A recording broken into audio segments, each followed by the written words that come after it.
नमस्कार दोस्तों।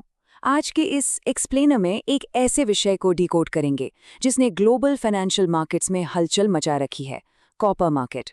कॉपर की कीमतों में हाल ही में आई ये भारी तेजी, क्या ये सच में एक असली ब्लास्ट है या फिर रिटेल ट्रेडर्स को फंसाने वाला कोई बड़ा ट्रैप? आइए इसकी तह तक चलते हैं और सिर्फ सतह की खबरों को नहीं बल्कि उन गहरे फंडामेंटल्स को समझते हैं जो इस पूरे मार्केट को चला रहे हैं। एक बहुत ही मशहूर कहावत है, कॉपर ग्लोबल इकोनॉमी की धड़कन है। और ये बात 100% सच है। जरा सोचने वाली बात है, जब भी कोई नए कंस्ट्रक्शन प्रोजेक्ट्स शुरू होते हैं, इंडस्ट्रीज रफ्तार पकड़ती हैं या पावर ग्रिड्स का विस्तार होता है, तो सबसे पहले किस चीज़ की डिमांड बढ़ती है? कॉपर की। इसीलिए कॉपर की कीमतों में थोड़ा सा भी उतार चढ़ाव पूरी दुनिया की इकोनॉमी की सेहत का हाल बयां कर देता है। आज की इस चर्चा का रोड मैप कुछ इस तरह रहेगा। पहला, कॉपर इकोनॉमी की धड़कन कैसे है। दूसरा, असली स्ट्रक्चरल बदलाव। तीसरा, ये ग्लोबल ग्रोथ का संकेत है या महंगाई का। चौथा, स्मार्ट मनी बनाम रिटेल का मनोवैज्ञानिक खेल। और पांचवां, MCX ट्रेडिंग और स्ट्रेटजी। सेक्शन 1, कॉपर इकोनॉमी की धड़कन। अगर सिर्फ सरफेस लेवल पर देखा जाए तो प्राइस एक्शन थोड़ा कंफ्यूजिंग लग सकता है। मार्केट में पहले एक करेक्शन दिखा, फिर कीमतें स्टेबल हुईं और अब अचानक से नए मोमेंटम और ब्रेकआउट की बातें होने लगी हैं। ऐसा लग सकता है कि करेक्शन के बाद ट्रेंड खत्म हो गया है, लेकिन इंटरनेशनल रिपोर्ट्स एक अलग ही बुलिश कहानी बता रही हैं। सेंटिमेंट नेगेटिव जोन से निकलकर पॉजिटिव जोन में शिफ्ट हो रहा है और यही वो वक्त होता है जब मार्केट सबसे ज्यादा कंफ्यूजन पैदा करता है। सेक्शन 2, असली स्ट्रक्चरल बदलाव। मार्केट में इस वक्त एक जबरदस्त टकराव चल रहा है। एक तरफ बड़े डिमांड ड्राइवर्स हैं। आज की दुनिया तेजी से इलेक्ट्रिफिकेशन की तरफ भाग रही है। Electric vehicles, AI data centres, smart cities और सोलर पैनल्स, इन सब में कॉपर भारी मात्रा में इस्तेमाल होता है। पर दूसरी तरफ सप्लाई बिल्कुल सुस्त है। नई खदानें रातों रात तो खुलती नहीं, उनमें सालों लग जाते हैं। ऊपर से कड़े पर्यावरण अप्रूवल्स और बढ़ती लागत। अब जब डिमांड रॉकेट की तरह उड़े और सप्लाई कछुए की चाल चले, तो कीमतों पर ऊपर जाने का भारी प्रेशर तो आएगा ही।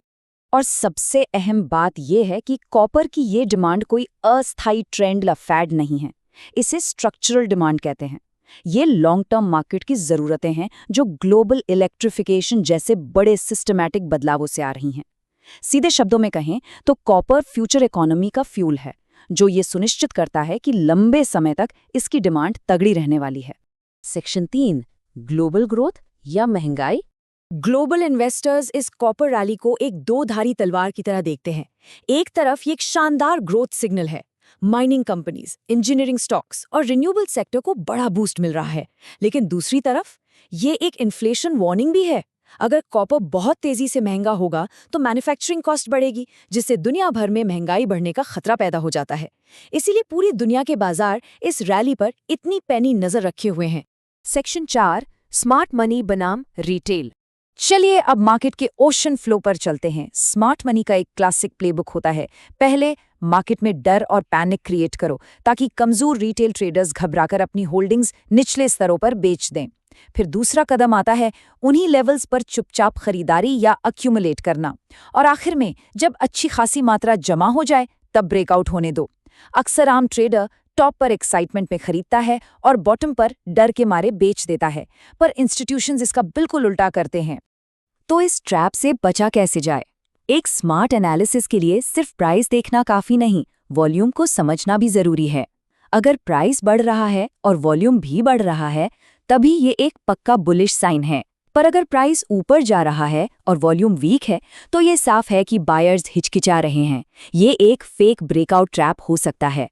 वहीं अगर कोई बड़ा रेजिस्टेंस जोन टूटता है तो एक तेज शॉर्ट कवरिंग रैली देखने को मिल सकती है, क्योंकि जिन्होंने मार्केट गिरने की उम्मीद में शॉर्ट किया था, उन्हें मजबूरी में खरीदारी करनी पड़ेगी। सेक्शन 5, MCX ट्रेडिंग और स्ट्रैटेजी। अब बात करते हैं ट्रेडिंग फ्लोर की। अगर ग्लोबल संकेत पॉजिटिव रहते हैं, लंदन मेटल एक्सचेंज यानी LME में कीमतें मजबूत रहती हैं और डॉलर इंडेक्स सॉफ्ट रहता है, तो ट्रेडर्स को MCX पर 1 से 2.5% तक का शानदार अपसाइड मोमेंटम दिख सकता है। एक स्ट्रॉन्ग ब्रेकआउट सेशन का मतलब है इंट्राडे में बड़ी और मजबूत कैंडल्स का बनना, जो बुल्स के लिए बहुत फायदेमंद साबित होंगी। लेकिन तस्वीर का दूसरा पहलू भी देखना होगा। अगर डॉलर अचानक मजबूत हो गया, चीन से डिमांड का कमजोर डेटा आ गया या स्मार्ट मनी ने प्रॉफिट बुकिंग शुरू कर दी तो 0.8 से 1.7% तक का डाउनसाइड करेक्शन भी आ सकता है। मार्केट कभी सीधी लाइन में नहीं चलता, इसलिए दोनों तरफ के लेवल्स के लिए तैयार रहना ही असली समझदारी है। तो ऐसी स्थिति में स्ट्रैटेजी क्या होनी चाहिए? अलग अलग ट्रेडर्स को अपनी रणनीति भी अलग रखनी होगी। इंट्राडे ट्रेडर्स को अचानक आने वाले मोमेंटम मूव्स के लिए बिल्कुल अलर्ट रहना होगा, क्योंकि कॉपर अक्सर साइडवेज रहकर अचानक ब्रेकआउट देता है। स्विंग ट्रेडर्स के लिए कोई भी पुल बैक या गिरावट एक बेहतरीन बाइंग अपॉर्चुनिटी बन सकती है। और स्कैल्पर्स, क्योंकि वॉलेटिलिटी काफ़ी शार्प हो सकती है, इसलिए स्ट्रिक्ट क्वांटिटी कंट्रोल और रिस्क मैनेजमेंट बनाए रखना सबसे ज़्यादा ज़रूरी है। तो आखिर में एक बहुत ही अहम सवाल सामने आता है, इतने वॉलेटाइल मार्केट में सही फिलॉसफी क्या होनी चाहिए? क्या अहंकार में आकर मार्केट का टॉप प्रिडिक्ट करने की कोशिश करनी चाहिए या फिर चार्ट्स के लेवल्स के आधार पर पूरे डिसिप्लिन के साथ रिएक्ट करना चाहिए?